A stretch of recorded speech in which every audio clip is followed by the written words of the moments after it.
우리 옆에 계신 분들과 함께 인사하시겠습니다. 잘 되고 있습니다. 잘 되고 있습니다. 잘 되고 계시죠? 네. 오늘 말씀은 다윗성이더라 라는 제목을 가지고 우리가 함께 은혜를 나누기를 원합니다. 성경을 보면 세상의 상식을 뛰어넘는 하나님의 선택의 방식들이 있어요. 그 중에 하나가 하나님께서 이스라엘을 선택하신 거예요. 우리가 신명기 7장 7절을 같이 함께 읽도록 하겠습니다. 시작. 여호와께서 너희를 기뻐하시고 너희를 택하심은 너희가 다른 민족보다 수요가 많기 때문이 아니니라. 너희는 오히려 모든 민족 중에 가장 적으니라. 하나님께서 이스라엘을 택하신 이유가 무엇일까요? 모든 민족 중에 가장 수요가 적기 때문이라 이렇게 말씀을 하지만 이것은 숫자적으로 이스라엘이 가장 적은 수의 민족이라서 하나님이 선택했다라는 것보다는 그만큼 다른 민족에 비해서 이스라엘은 약하다라는 거예요. 왜 선택하셨다고요? 약하기 때문에, 이스라엘이 약하기 때문에 선택하셨다라는 거예요. 우리는 여기서 하나님의 택함 받은 이스라엘의 가장 이스라엘다운 모습이 무엇인가를 생각할 수 있고 또 하나님의 마음을 알 수 있습니다. 하나님께서 가장 약한 이스라엘을 택하셨다라는 것은 그 약함을 통해서 하나님 자신의 영광을 드러내시겠다라는 의도가 담겨 있는 거예요. 약자가 강자에 대해 승리하는 것을 통해서 하나님의 존재를 증명해 내시겠다라는 사실입니다. 따라서 이스라엘 백성을 선택하신 하나님의 의도를 따라 살아가는 이스라엘이라고 한다면 어떤 승리에 대해서도 자신들의 능력, 자신들의 강함을 드러내서는 안 된다라는 사실이에요. 그러한 약자가 하나님의 은혜로 존재하고 있음을 아는 것이 가장 이스라엘다움이에요. 그러므로 하나님의 백성의 참된 영광은 자신의 능력이 아니라 하나님을 자랑하는 데 있습니다. 우리가 하나님과 바른 관계 안에 있을 때에 우리에게서 반드시 드러나는 것이 무엇이냐면 약함이에요. 그러면 반대로 하나님께 대적하는 그런 속성은 무엇이냐? 약함이 아닌 무엇일까요? 강함. 스스로의 힘을 가지고 살아가는 거예요. 이게 하나님 반대편에 서 있는 악한 모습이다라는 것입니다. 우리가 읽지는 않았지만 사무엘하 5장 3절부터 5절은 드디어 다윗 왕이 전체 이스라엘 왕이 됩니다. 온 이스라엘의 왕이 된 다윗이 가장 먼저 행한 것이 무엇일까요? 그것은 바로 예루살렘을 점령하는 것이었어요. 다윗이 예루살렘을 점령한 이유는 온 이스라엘의 중심지로 삼기 위해서였습니다. 당시 다윗이 왕으로 있었던 헤브론은 유다 지역 남쪽에 위치해 있었어요. 그런데 여기에는 온 이스라엘을 통치하고 다스리기에는 적합한 땅이 아니기 때문에 정치적으로나 어떤 면으로도 아주 적합한 땅이 어디였냐면 이 예루살렘이었다라는 것입니다. 무엇보다도 다윗이 예루살렘을 점령하는 데 있어서 더 중요한 의미가 있습니다. 그것은 하나님께서 여호수아를 통해서 가나안 땅을 주셨어요. 가나안 땅을 이스라엘에게 주셨지만 이스라엘은 그 땅에 남아있던 이방 민족들을 다 제거하지는 못했습니다. 그 대표적인 곳이 어디였냐면 예루살렘이다라는 거예요. 예루살렘은 여부스 족속이 여전히 차지하고 있었고 이스라엘은 오랫동안 그 성을 정복하지 못한 채 같이 함께 살았어요. 여호수아서 15장 63절도 같이 함께 읽겠습니다. 시작. 예루살렘 주민 여부스 족속을 유다 자손이 쫓아내지 못하였으므로 여부스 족속이 오늘까지 유다 자손과 함께 예루살렘에 거주하니라.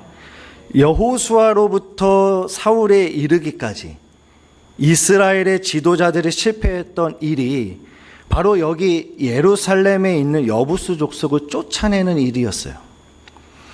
예루살렘 북쪽은 낮은 지역이에요. 그래서 이 지역은 이스라엘 백성들이 조금은 차지해 있었어요. 그런데 지금 성경에서 말씀하는 예루살렘 이 지역은 남쪽 지역이에요. 남쪽 지역은 고산지대입니다. 그러니까 거기서 여부스 족속이 살고 있었는데 올라오는 자들을 어떻게 해요? 고지대니까 올라오면 그 위에서 치는 거예요. 계속 치고 치다가 이렇게 살고 버텼다라는 거죠. 한마디로 예루살렘을 함락한다라는 것은 그야말로 인간적으로 불가능한 일이었다라는 것입니다. 이것은 이스라엘이 하나님의 명령인 가나안 땅 정복에 있어서 온전히 순종치 못했다라는 것을 보여주고 있는 모습이기도 합니다. 이러한 여부스 족속을 다윗이 치려할 때에 그 족속이 이런 말을 합니다. 6절을 같이 함께 읽겠습니다. 시작. 그의 부하들이 예루살렘으로 가서 그 땅 주민 여부스 사람을 치려하매 그 사람들이 다윗에게 이르되 네가 결코 이리로 들어오지 못하리라. 맹인과 다리 저는 자라도 너를 물리치리라 하니 그들 생각에는 다윗이 이리로 들어오지 못하리라 함이나. 다윗을 지금 맹인과 다리 저는 자라도 이길 수 없는 아주 약한 자로 보는 것과 동시에 자신들은 맹인과 다리 저는 자를 내세워서 전쟁을 해도 너쯤은 거뜬히 이길 수 있어. 이런 말로 지금 다윗을 조롱하고 있는 거예요. 하지만 7절에서 뭐라고 말씀합니까? 7절에서 다윗이 시온 산성을 빼앗았으니 이는 다윗성이더라. 이들을 물리치고 그 성을 다윗성이라고 이름하게 됩니다. 여부스 족속은 지금까지 이스라엘을 물리쳐 왔듯이 자신들의 힘을 과시하고 살았어요. 반면에 10절을 다시 보시면 10절 같이 함께 읽겠습니다. 시작. 만군의 하나님 여호와께서 함께 계시니 다윗이 점점 강성하여 가니라. 이런 말로써 다윗에 의해 쫓겨나게 된 이 여부스 족속과 대조를 이루고 있는 거예요. 이처럼 다윗의 강함은 하나님이 함께 하셨다라는 거죠. 하나님이 다윗과 함께 하신 이유가 무엇일까요? 3장 1절도 같이 함께 읽겠습니다. 시작.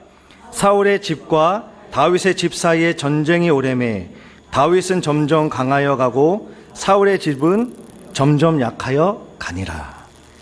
하나님은 베냐민 지파의 사울보다 일방적으로 다윗의 편을 들고 있는 모습인 것 같아요. 오늘 말씀은 여기에 걸려 있는 거죠. 이 말씀으로 가지고 오늘 본문을 와야 된다라는 것입니다. 더 나아가서 다윗은 하나님 앞에 어떤 사람이었습니까? 하나님 마음에 합한 자였다라는 것이죠. 사도행전 13장 22절은 이렇게 말씀합니다. 패하시고 다윗을 왕으로 세우시고 증언하여 이르시되 내가 이새의 아들 다윗을 만나니 내 마음에 맞는 사람이라 내 뜻을 다 이루리라 하시더니 내 뜻을 다 이룬다라고 이렇게 말씀해요. 그러니까 하나님 마음에 합한다라는 이 말은 다윗이 믿음이 좋았다거나 하나님을 잘 섬겼다거나 아니면 착하다거나 전쟁을 잘해서가 아니라 하나님의 언약을 드러내기에 가장 적당한 그릇이었다라는 거예요. 이것을 더 쉽게 말씀드리면 하나님의 마음대로 쓰시기에 편한 자, 이 말입니다. 이게 하나님 마음에 합한 자라는 뜻이에요. 하나님 마음대로요. 조금 더 세속적인 말을 표현하자면 엿장수 마음대로입니다. 이렇게 하나님은 다윗을 자신의 언약을 드러내시기 위해서 아주 적합한 그릇이었다라는 거죠. 인간 편에서는 자격을 갖추고 위대하고 잘남 이런 자가 누구였냐면 사울 왕이었어요. 그 사울과 비교하면서 하나님은 이스라엘을 택할 때의 기준이 무엇이었냐면 약함이었다라는 거죠. 하나님의 마음에 합한 자는 어떤 인생이라도 인간에게는 자랑할 것이 없는 자여야 된다라는 사실입니다. 그런 의미에서 다윗은 내 마음에 맞는다라는 의미예요. 결국 하나님은 이런 다윗을 세워서 자신의 언약을 성취하시고자 강성하게 하신 거예요. 더 나아가서 하나님께서 다윗을 강성하게 하신 것은 다윗 한 사람 개인을 위해서가 아니라 결국은 이스라엘을 위함이었다라는 사실입니다. 12절도 같이 함께 읽겠습니다. 시작. 다윗이 여호와께서 자기를 세우사 이스라엘 왕으로 삼으신 것과 그의 백성 이스라엘을 위하여 그 나라를 높이신 것을 알았더라. 이것이 바로 다윗의 위대한 점이다 라고 이야기할 수 있습니다. 무슨 위대한 일을 했기 때문에 위대한 사람이 아니라 자신의 존재성을 알았다라는 거죠. 인간이 자신의 본질과 실체를 바로 안다라는 것은 참으로 어려운 일이에요. 그러나 다윗은 하나님과의 바른 관계 안에서 자신이 어떤 존재인가를 바로 알았다라는 사실입니다. 그 알미 다윗을 교만한 자로, 교만의 자리로 나아가지 않도록 붙들었다라는 거예요. 다윗은 자신의 강성을 자기 개인의 강함으로 보지 않았습니다. 하나님께서 자신을 왕으로 세우시고 강하게 하신 것은 모두가 이스라엘을 위해서다라는 거예요. 맹인과 다리 저는 자를 내세워서 싸워도 다윗을 이길 수 있다라고 큰 소리 쳤던 그곳이 힘없이 무너지고 하나님이 선택한 다윗 왕의 처소가 되게 됩니다. 무엇보다도 이곳이 중요한 곳이 왜 예루살렘이 중요하냐면 이곳에 무엇이 세워집니까? 나중에 성전이 세워지는 거예요. 성전. 인간의 마음이 바로 이와 같다라는 사실입니다. 바로 우리의 마음이죠. 우리의 마음은 철저히 하나님의 은혜를 거부하고 살아가요. 오히려 자신의 힘과 능력을 과시하고 자랑하고 내세우죠. 이처럼 당당한 요새 속에서 자기를 보호하려고 여부수 족속과 같은 완악한 마음들, 돌같이 단단한 마음이 오늘 우리의 마음이다라는 거예요. 하지만 하나님은 부르시기로 작정한 사람들의 그 완악한 마음을 부수시고 점령하셔서 부르신다라는 사실입니다. 사울 왕까지 이 예루살렘을 함락하기 위해서 얼마나 많은 사람들이 죽어나갔습니까? 하나님의 뜻, 하나님의 명령을 순종하지 못하는 이 이스라엘 모습들. 그러나 결국은 다윗을 통해서 하나님이 강성케 하셔서 이곳을 치고 점령하게 하셔서 하나님의 성전을 세우시는 거예요. 그것은 결국은 이스라엘을 위해서다였다라는 거예요. 8절 우리 하반절을 좀 보겠습니다. 속담되어 이르기를, 여기 함께 같이 읽을게요. 시작. 속담이 되어 이르기를 맹인과 다리 저는 사람은 집에 들어오지 못하리라 하더라. 이렇게 말합니다. 속담이 되었다, 이 말은 여부수 족속의 교만을 의미합니다. 그 교만한 자들은 어디에 못 들어와요? 집에 들어오지 못하리라. 집을 다윗의 집으로 우리가 이해한다면 자신의 힘과 능력을 믿는 교만한 자는 하나님의 집에 들어오지 못한다라는 거예요. 하나님의 은혜를 거부하고 자기 힘으로 강함을 자랑하는 자들은 하나님의 영원한 집에 들어올 수 없는 자들이다라는 거죠. 하나님 나라에 합당한 자가 아니라는 사실입니다. 이처럼 하나님은 교만한 자를 결코 용납하지 않으세요. 그런데 우리들에게는 이런 교만함이 아직 자리하고 있어요. 무슨 일이든 내가 했다라는 거죠. 이 완악함이 사라지지 않아요. 이런 우리에게 필요한 것은 바로 예수 그리스도의 값없는 은혜로 나의 완고한 심령이 점령당하는 거예요. 그래서 오늘 우리가 바로 하나님에 의해서 점령당한 자들입니다. 다윗을 그림자로 내세워서 말씀하시는 예수 그리스도가 내 마음에 오셨어요. 우리의 완악한 여부수 족속과 같은 마음, 내 능력 가지고 내 자랑으로 살려고 하는 이 마음 속에 다윗의 실체이신 예수 그리스도가 우리의 마음을 점령해 버리셨다라는 사실입니다. 이제 점령당한 나는 다윗의 처소이자 그리스도가 거하실 성전이 되어버렸어요. 이 예루살렘의 성전이 세워진 것처럼 완악해진 내 마음 가운데에 예수 그리스도가 십자가의 은혜로 내 단단한 마음을 부수시고 들어오셔서 내 안에다 무엇을 삼아버리셨습니까? 성전을 삼아버리셨어요. 고린도전서 3장 16절 17절 같이 함께 읽겠습니다. 시작. 하나님의 성전인 것과 하나님의 성령이 너희 안에 계시는 것을 알지 못하느냐? 누구든지 하나님의 성전을 더럽히면 하나님이 그 사람을 멸하시리라. 하나님의 성전은 거룩하니 너희도 거룩하니라. 지금 이 말씀을 보면 누가 하나님의 성전입니까? 영어로 써져 있습니까? 누가 하나님의 성전이에요? 나잖아요. 그런데 17절 보세요. 17절에 보면 누구든지 하나님의 성전을 더럽히면 하나님이 그 사람을 멸하시리라. 성전을 더럽히지 말래요. 누가 성전이에요? 나. 그런데 그 성전을 더럽히지 말래요.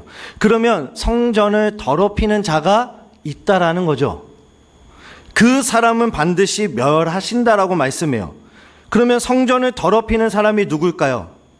고린도 후서 6장 14절부터 16절을 같이 함께 읽겠습니다. 시작. 너희는 믿지 않는 자와 멍에를 함께 매지 말라.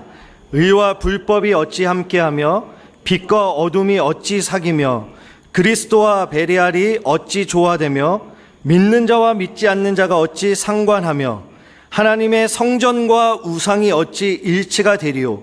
우리는 살아계신 하나님의 성전이라. 이와 같이 하나님께서 이르시되 내가 그들 가운데 거하며 두루 행하여 나는 그들의 하나님이 되고 그들은 나의 백성이 되리라. 지금 성전을 더럽히지 말라라고 하면서 성전을 더럽히는 사람, 그 사람이 누구냐 했을 때에 지금 고린도 후서 6장 이 14절을 보시면 너희는 믿지 않는 자와 멍에를 함께 매지 말라라고 해요. 그러면 여기서 믿지 않는 자와 멍에를 맨다라는 이 말씀의 의미가 무엇일까요? 여기서 믿지 않는 자는 불신자를 이야기할까요? 우리가 아까 전에 임마누엘 찬양도 아까 전에 빛과 어둠, 제가 그 찬양의 가사에 좀 오늘 이 말씀 좀 이해가 됐습니다. 좀 더. 지금 믿지 않는 자, 불신자를 이야기해요. 같이 하지 말래요. 지금 대조하는 말을 보면 의와 불법, 불법이라는 말은 엉터리로 알고 믿는 자, 이 자가 불법이에요. 여기서 마태복음 7장 22, 23절을 같이 함께 보겠습니다. 그날에 많은 사람이 나더러 이르되 주여 주여 우리가 주의 이름으로 선지자 노릇하며 주의 이름으로 귀신을 쫓아내며 주의 이름으로 많은 권능을 행하지 아니하였나이까 하리니 그때에 내가 그들에게 밝히 말하되 내가 너희를 도무지 알지 못하니 불법을 행하는 자들아 내게서 떠나가라 하니라. 이게 불법이라는 거예요. 엉터리로 알고 믿는 자. 아니 하나님, 주님, 내가 귀신도 쫓아냈어요. 병든 자도 고쳐주고 많은 일들을 행했는데 그렇지만 나 너 몰라. 불법을 행하는 자 내게서 떠나라. 예수님이 그렇게 말씀하신다고요. 빛과 어둠. 지금 이 어둠은 율법을 따라 자기가 거룩하게 되려고 하는 자, 이것을 어둠에 거하는 자다라고 말해요. 그러면 이 어둠은 오늘 본문으로 이야기하자면 강한 자, 하나님 없이도 내 스스로 강함을 드러내려고 살아가는 자들, 이 자가 어둠에 속한 자들이다라는 거죠. 그리고 베리알, 이것은 사단, 적그리스도, 거짓된 말, 거짓의 영, 그러니까 진리를 진리대로 말하지 않고 그 진리를 사람의 말로 바꾸는 자, 이게 베리알이에요. 믿지 않는 자, 그러면 결국은 믿지 않는 자는 예수를 믿지 않는 자예요. 마태복음 우리가 아까 전 7장에서도 이야기했지만, 말씀을 읽었지만, 예수 믿지 않고도 얼마든지 귀신을 쫓아낼 수 있고 예수 믿지 않고도 병든 자를 고칠 수 있다라는 거예요. 예수를 믿지 않는다, 이 말은 하나님 앞에 자기 스스로가 거룩해 보이겠다라고 하는 것, 이것은 한마디로 유대주의자, 율법주의자들을 말씀하고 있는 거예요. 오늘날로 말하면 율법을 내 몸에다가 행하는 자, 이 자들은 예수를 믿을까요, 믿지 않을까요?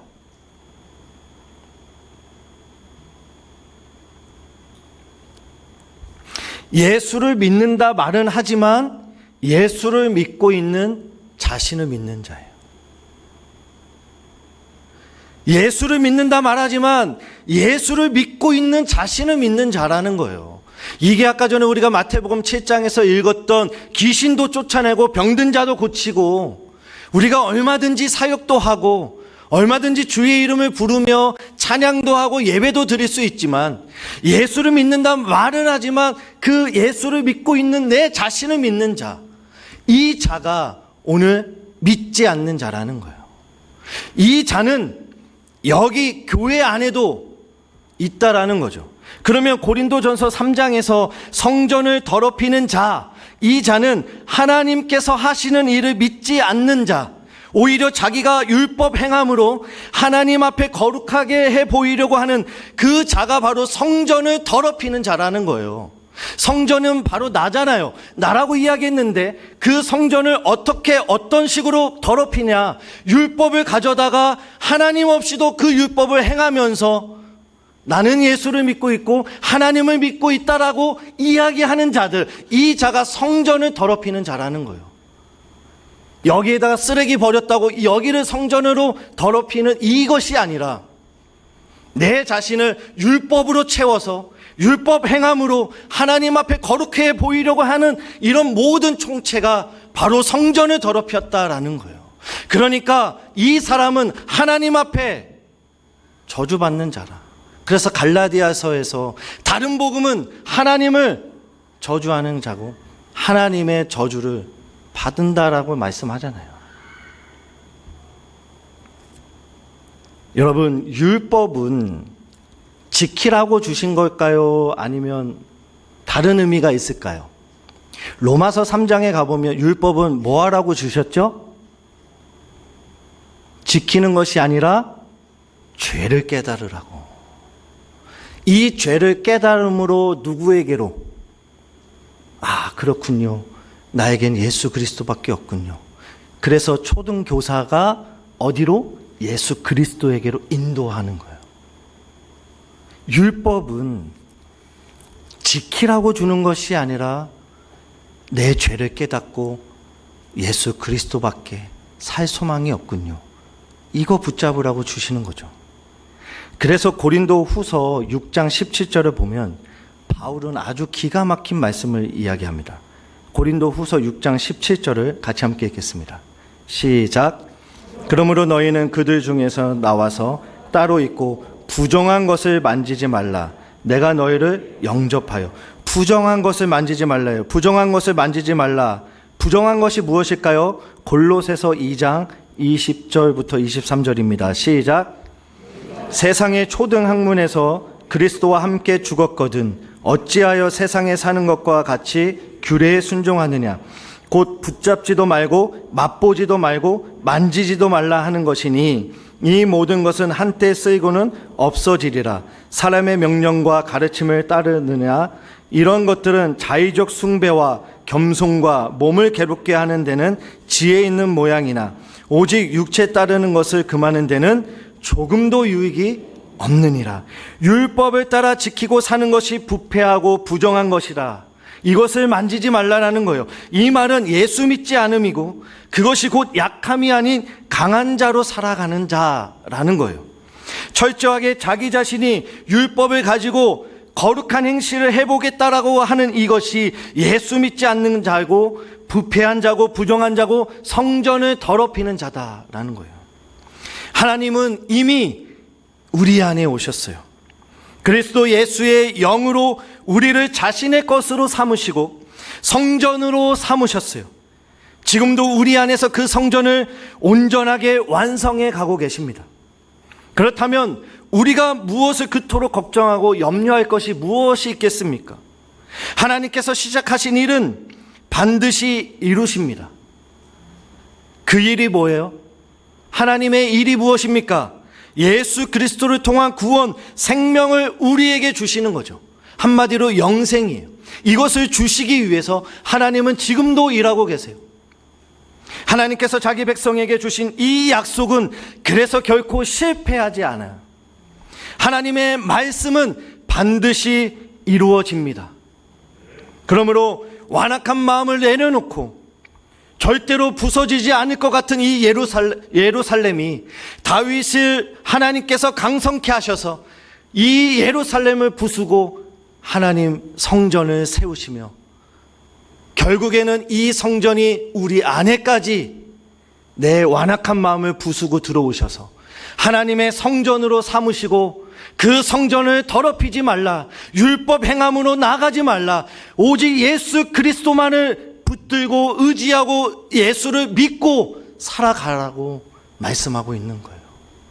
여기에 우리의 소망이 걸려 있습니다. 여기에 우리의 생명이 걸려 있잖아요. 여러분, 그러므로 완악한 마음을 다시 한번 내려놓으시길 바랍니다. 우리의 성전 삼으신 하나님만 신뢰하시길 바랍니다. 예수 그리스도의 피로 사신 거룩한 성전을 더럽히지 마시고 자신의 의와 강함을 자랑도 하지 말고 오직 약함 가운데에 더욱 온전해지는 예수 그리스도의 능력을 자랑하는 성도로 살아가기를 주님의 이름을 간절히 부탁드립니다. 이 말씀만 읽고 마치겠습니다. 고린도 후서 12장 9절 10절을 같이 함께 읽겠습니다. 시작. 나에게 이르시기를 내 은혜가 내게 족하도다. 이는 내 능력이 약한 데서 온전하여 짐이라 하신지라. 그러므로 도리어 크게 기뻐함으로 나의 여러 약한 것들에 대하여 자랑하리니 이는 그리스도의 능력이 내게 머물게 하려 함이니라. 그러므로 내가 그리스도를 위하여 약한 것들과 능욕과 궁핍과 박해와 공고를 기뻐하노니 이는 내가 약한 그때의 강함이라. 아멘. 기도하시겠습니다.